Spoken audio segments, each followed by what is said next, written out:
Welcome back to the channel, everybody. This video is supported by Soil Capital and Soil Heroes. I was out for drinks with friends over Christmas, and I was talking to a chief procurement officer who is a sustainable in procurement ambassador, and we were talking about CSR, corporate social responsibility, and his opinion on regenerative farming was that we've made real progress, but we're not communicating that well enough to the public.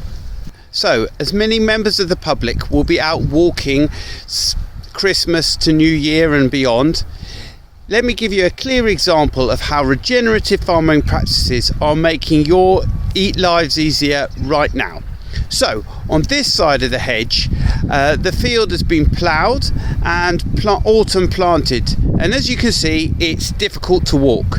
You keep sliding around, whereas on the other side of the hedge, less than 2 meters apart with the same soil type, it is firm to walk on with no slipping around and a much narrower and enjoyable way to access the countryside.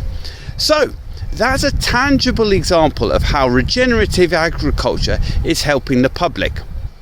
So why does this happen?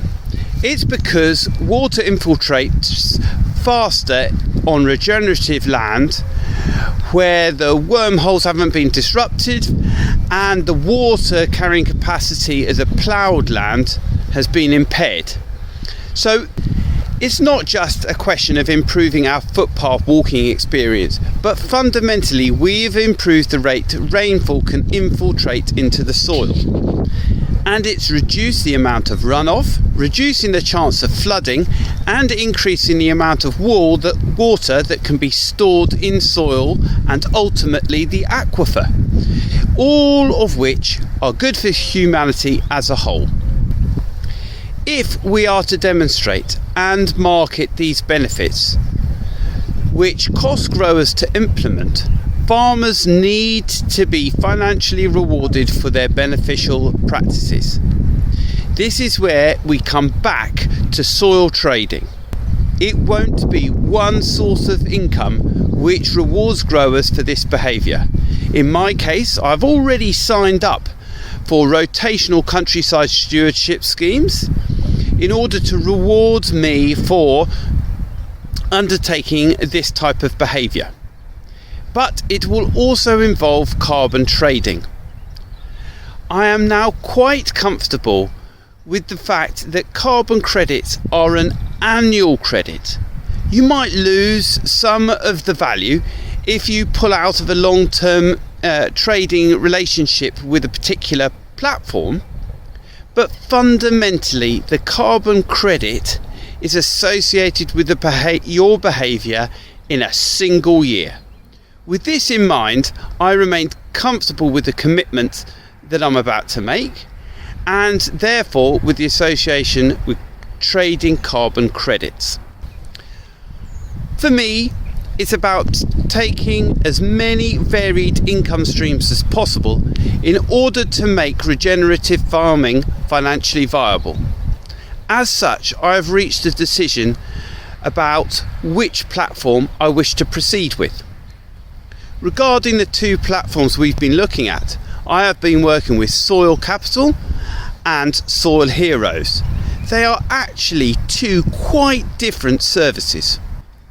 Soil Capital is fundamentally a trading platform that works on an algorithm that calculates your soil carbon storage, i.e. the amount of carbon that should be stored in your soil as a result of your practices, and benchmarks this against the average conventional practice locally.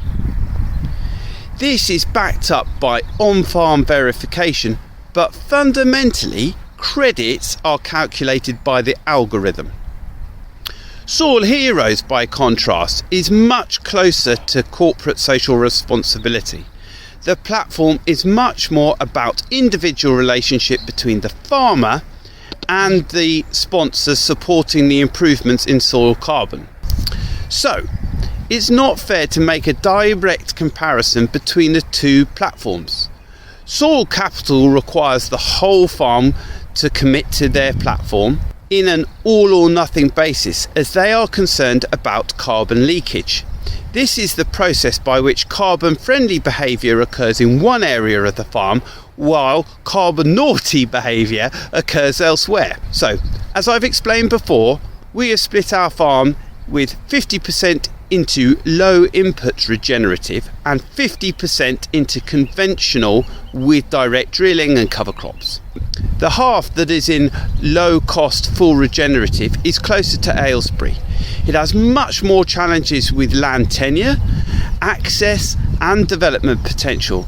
It also is impacted by HS2 and a proposed local bypass, and hence is less suited to a long-term relationship envisaged by Soil Heroes.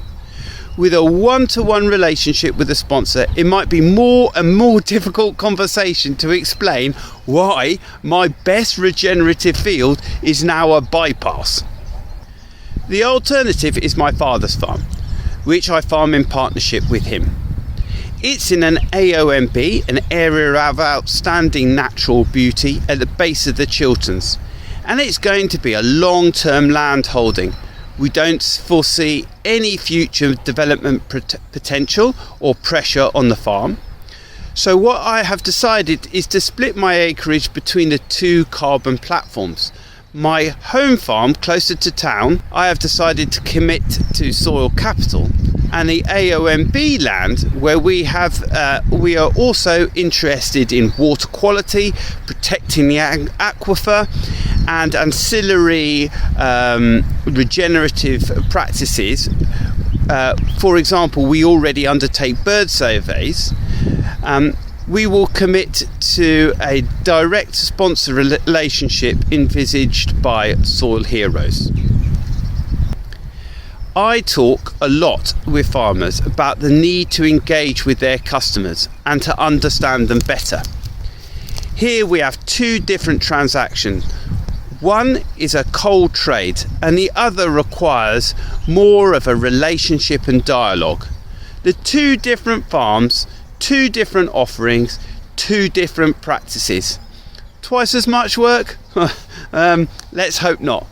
Going forward, we will report on what is required, the evidence gathering, and keep you informed of the highs and lows and how difficult the process really is. During the Oxford Farming Conference, there was also a lot of confusion and negative social media comments about carbon trading. Both of the platforms that we have reviewed do not allow carbon offsetting. And this was one of the points that was made and dwelled on in the conference, that farmer generated credits should not be used to offset the obligations of unrelated industries with a bad track record of polluting. This is not the case with either of our platforms. Carbon offsetting is not allowed. In fact, Soil Heroes use a direct relationship and prefer that to be within the food supply chain. In the case of Soil Capital, the majority of their customers are also in the food chain. However, they do have some customers who are not part of the food chain, but again, they are not allowed to use the credits for carbon offsetting. Thank you very much. Please give the video a thumbs up and subscribe to the channel. More updates as we go forward. Goodbye.